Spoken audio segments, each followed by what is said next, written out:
Hey everyone, today I'm going to show you how to make a video call in the Viber app. Without any further ado, let's get started. First, you'll want to open your Viber app and navigate to your conversations list. From here, tap on the conversation with the person you want to video call.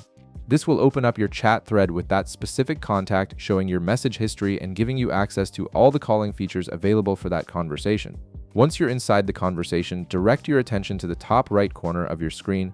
You'll notice a video camera icon there, which is the video call button. Go ahead and tap on this icon to initiate the video call. This action immediately starts connecting you to the other person, so make sure you're ready before tapping it, as your camera will activate once the call begins. Now that you've initiated the call, you'll see a calling screen appear showing that you're attempting to reach the other person. At this point, you'll need to wait for them to answer. The app will ring on their end, and they'll have the option to either accept or decline your video call. This waiting period is completely normal, so just give them a moment to pick up. Once they accept, you'll both be connected via video and can see and hear each other in real time. And that's it. You've successfully made a video call using the Viber app, allowing you to connect face-to-face with your contacts no matter where they are. If this video helped you out, be sure to leave a like, subscribe, and I'll see you in the next one.